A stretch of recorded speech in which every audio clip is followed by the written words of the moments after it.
Hello दोस्तों, नमस्कार। स्वागत है आप सभी का एजुकेशन मंत्रा में। दोस्तों, वॉइस का कैसा क्लियरेंस है इसके बारे में ज़रूर आप बताइएगा।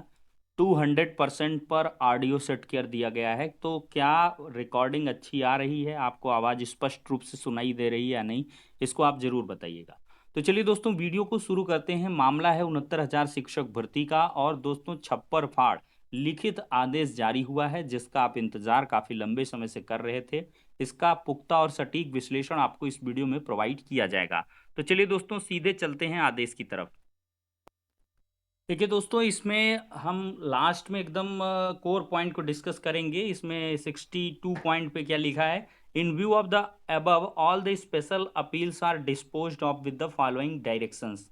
पहला डायरेक्शन दिया है, the state government authorities shall prepare a selection list of 69,000 candidates for appointing as assistant teacher on the basis of ATRE 2019 as per appendix 1 to the service rule 1981 afresh ignoring the selection list dated 1/6/20 5/1/2022।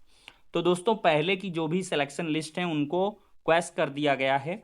और ATRE 2019 जो 1981 service rule में जो quality points की गणना करने के लिए नियम दिया गया है, 60% आपका लिखित परीक्षा, 40% एकेडमिक, उस हिसाब से एक सिलेक्शन लिस्ट को प्रिपेयर किया जाएगा। We are conscious of the fact that learned single जज has already quashed the selection list of 6800 candidates dated 5/1/2022 vide impugned judgement.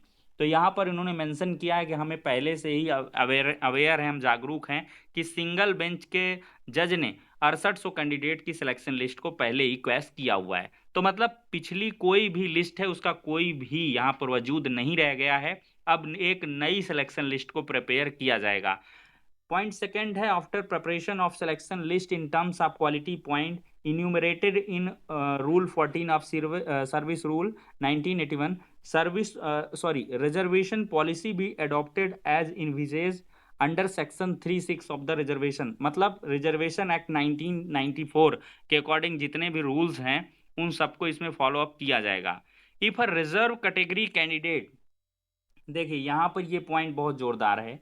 If a reserve category candidate acquires merit equivalent to the merit prescribed for the general category, then meritorious reserve category candidate shall be migrated to the general category.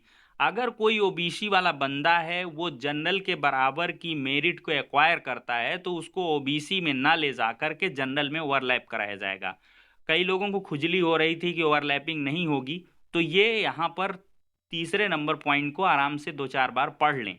और इसमें साफ तौर पर दिया गया है कि कोई भी रिजर्व कैटेगरी का कैंडिडेट है, अगर वो जनरल के बराबर मेरिट को एक्वायर करेगा तो उसको माइग्रेट किया जाएगा जनरल कैटेगरी में।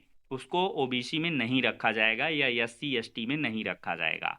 ठीक है। और इस सेक्शन 36 ऑफ रिजर्वेशन एक्ट 1994 में ये उल्लिखित है, उस हिसाब से करना है। चौथा पॉइंट क्या है, the benefit of vertical reservation giving in terms of direction issued for above shall give away to the horizontal reservation as per, मतलब vertical reservation as it is रहा आएगा।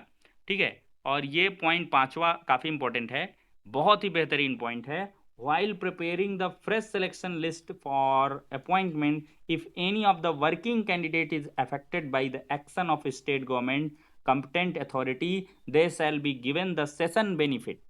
देखिए साफ तौर पर जो चयनित हैं, अगर कोई चयनित डिस्टर्ब होता है, उसका सिलेक्शन यहाँ पे नहीं हो पाता है, मतलब कि नए तरीके से जो मेरिट लिस्ट तैयार की जाएगी, अगर उसमें से कोई चयनित बाहर होता है तो उसको केवल सेशन का बेनिफिट मिलेगा। क्यों मिलेगा? So that the students may not suffer, जिससे कि बच्चों की शिक्षा प्रभावित ना हो। मतलब साफ है, अगर यहाँ पर अभी तुरंत एक्शन लेती है स्टेट गवर्नमेंट 3 महीने के अंदर, जैसा कि इस आदेश में कहा गया है, और कोई चयनित कैंडिडेट बाहर होता है तो उसको सेशन का बेनिफिट मिलेगा। मतलब कि 31 मार्च 2025 तक वो बाहर नहीं होगा, वो पढ़ाता रहेगा, और 31 मार्च 2025 के बाद उसको बाहर का रास्ता दिखाया जाएगा। अगला पॉइंट क्या है, the direction issued by the learned single जज in the impugned judgment and order stand modified accordingly. तो सिंगल बेंच में जो आदेश दिए गए थे, चयनितों को बचाया गया था, उसको मॉडिफाइड कर दिया गया है। अब दोस्तों यहाँ पर the entire exercise shall be carried out in the terms of this judgement within a period of 3 months from the date of receipt of the order.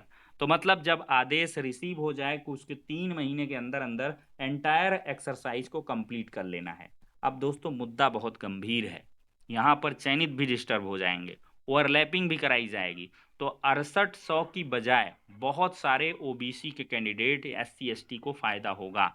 मतलब कि अब ये आरक्षण का दायरा और भी बढ़ चुका है।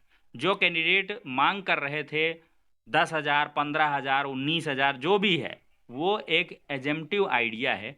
जब सिलेक्शन लिस्ट तैयार की जाएगी तब पता चलेगा कि 6800 है कि 7200 है, 7500 है, 8,000, 9,000, कोई नहीं जानता है। लेकिन ये है कि आरक्षण पीड़ितों को यहाँ पर बहुत ही बड़ा बेनिफिट डिवीजन बेंच से मिल चुका है। डिवीजन बेंच में पूरी तरीके से आरक्षण के मानकों का पालन करते हुए आदेश को जारी किया गया है, जो पहले से मतलब कह लें 1994 के रूल्स में लिखा हुआ है। रिजर्वेशन की जो पॉलिसी है, रिजर्वेशन एक्ट है, उस हिसाब से ही आदेश आया हुआ है। अब दोस्तों बहुत सारे लोगों को मन में ये होगा कि ऐसा तो नहीं हो सकता। तो बिल्कुल नहीं हो सकता। वो इसलिए नहीं हो सकता है क्योंकि ये अभी पिक्चर बाकी है। इसका मामला भी जाएगा सुप्रीम कोर्ट, ये तय बात है। इसको कोई भी एक्सेप्ट नहीं करना चाहेगा, क्योंकि आरक्षण पीड़ितों के लिए तो ये बहुत बड़ी खुशखबरी है। लेकिन जो यूआर कैटेगरी कैंडिडेट हैं, जो जनरल कैटेगरी से चयनित हैं, या कह लें जिनका सिलेक्शन है वो बाहर हो सकते हैं, उन लोगों को भी दिक्कत यहाँ से हो सकती है। वो लोग भी इसको सुप्रीम कोर्ट ले जाएंगे कि ऑर्डर को मॉडिफाइड किया जाए, कि इसमें जो चयनित हैं उनको एज इट इज रखा जाए। लेकिन बात स्पष्ट है कि 69,000 के एबव, दोस्तों 69,000 के एबव कोई भी कैंडिडेट को यहाँ पर नहीं लेना है। इस आदेश से ये समझ में आ रहा कि 69,000 सीटों पर ही सिलेक्शन होगा। तो अगर 69,000 सीट पर सिलेक्शन होगा तो किसी को तो यहाँ पर बाहर जाना पड़ेगा। ये आदेश है, और कुल मिला के इस आदेश को मुझे ऐसा लगता है कि सुप्रीम कोर्ट में चैलेंज किया जाएगा। इसके पहले ही आपको वीडियो में बताया गया है, पिछले वीडियो अगर आपने देखे हैं, ये मामला यहाँ से हल नहीं होगा, ये सुप्रीम कोर्ट तक जाएगा। आखिरी लड़ाई हर एक लड़ना चाहेगा, तो अभी ये मामला और खींचेगा। लेकिन देखते हैं कि इसमें फाइनली क्या कुछ होता है।